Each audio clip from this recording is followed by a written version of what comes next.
Bismillahirrahmanirrahim. Assalamualaikum. Welcome to Learners Academy. I am Sophia Kiran and I am your instructor for the course Theory and Practice of Counseling.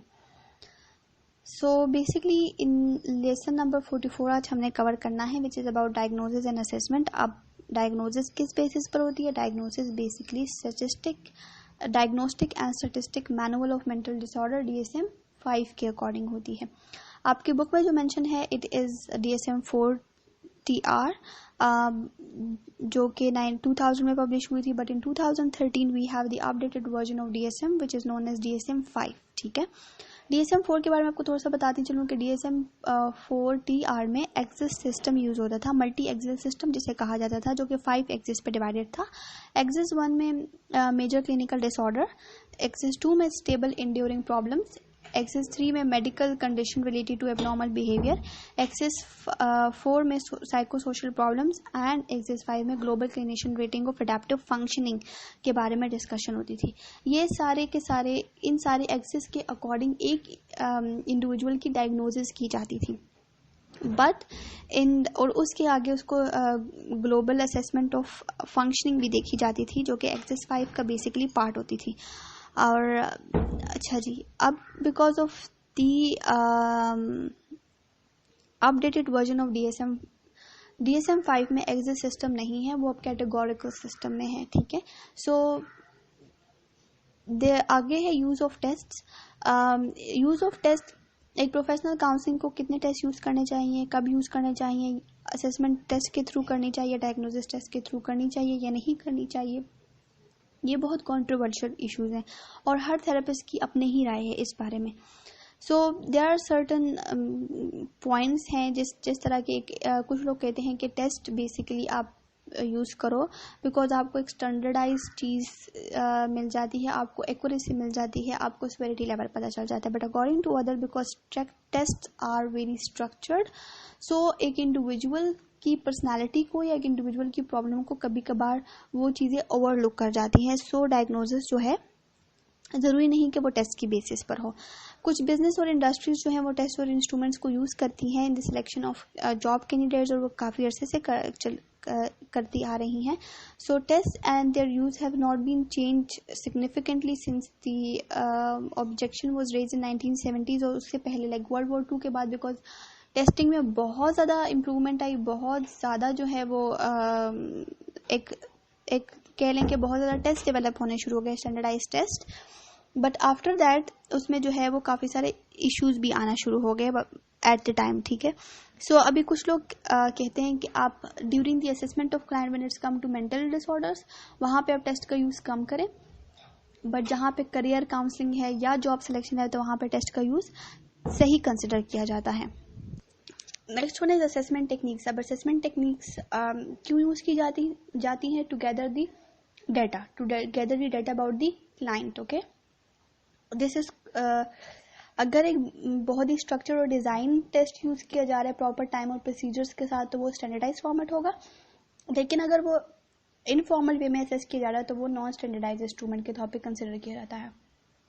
अब non standardise techniques क्या होती हैं? Non standardise assessment techniques basically observation के through, जहाँ पे आप client का non verbal behaviour assess करते हो, उसके साइन लैंग्वेज, उसकी बॉडी, उसका टोन ऑफ वॉइस, उसके मोटिव्स, उसकी बातों के अंदर की जो अंडरलाइंग मीनिंग है उनको समझना, नॉन वर्बल क्यूज को समझना, फिर उनको नोट करना, उनको रिलेट करना नॉन वर्बल क्यूज को विद वर्बल मैसेजेस के साथ.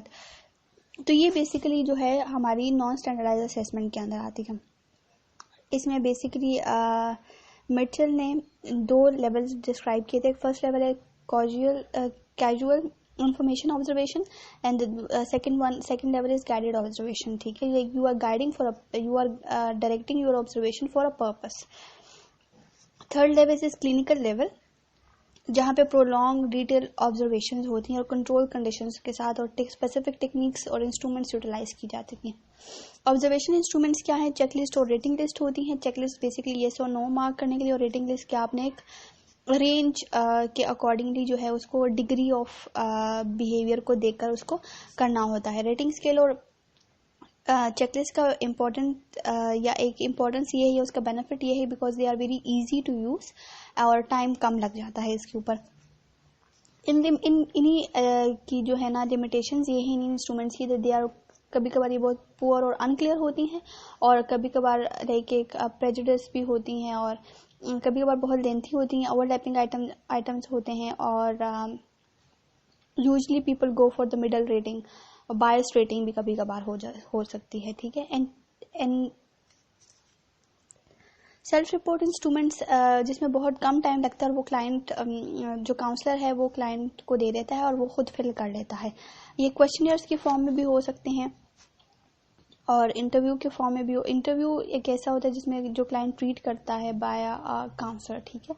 सो client is encourage to respond as directly as possible to all the question. Structured भी हो सकते हैं, पॉसिबल ऐसे या ऑटोबायोग्राफी जहाँ पे उसको क्लाइंट को लिखने के लिए काम दिया जाता है, या जर्नल्स जहाँ पे क्लाइंट अपने ऑनगोइंग थॉट्स को, फीलिंग्स को, इमोशंस को बताता है। फिर इसके बाद standardise assessment techniques. Standardise assessment techniques they are उनकी बड़ी एग्जैक्ट वर्डिंग होती है, बहुत ज़्यादा स्टैंडर्डाइज होते हैं, उनके एडमिनिस्ट्रेशन का एक प्रॉपर पर्पस होता है, ये बहुत डिटेल होते हैं और इसके अंदर स्पेसिफिक एडमिनिस्ट्रेशन की ना स्पेसिफिक डायरेक्शन दी जाती हैं। So procedure of scoring details explain हुई होती है, रिकॉर्ड कैसे करने हैं रिजल्ट्स को, ये सारा कुछ बताया जाता है। इसकी दो बेसिक कैटेगरीज है, एक नॉन रेफरेंस कैटेगरी टेस्ट है और एक क्राइटेरियन रेफरेंस टेस्ट है। नॉन रेफरेंस टेस्ट बेसिकली ये होते हैं कि वेयर यू नॉन रेफरेंस टेस्ट मीन्स कि यहाँ पे आप अपने जो टेस्ट रिजल्ट्स हैं उनको कंपेयर करते हो विद पर्टिकुलर नॉर्म्स या टेबल्स होते हैं, उनके साथ कंपेयर करते हो टेस्ट के रिजल्ट्स को।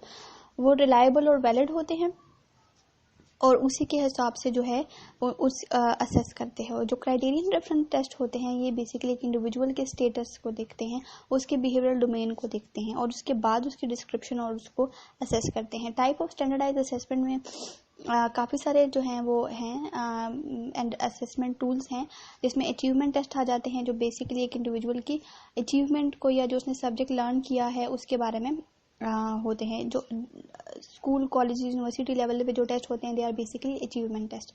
एप्टीट्यूड टेस्ट आपकी डिज़ाइन होते हैं to measure the potency to perform a certain task, ठीक है। जैसे कि मैथमेटिकल या इंटेलिजेंस का कुछ आ जाता है, जर्नल एबिलिटीज़ आ जाती हैं इसके अंदर।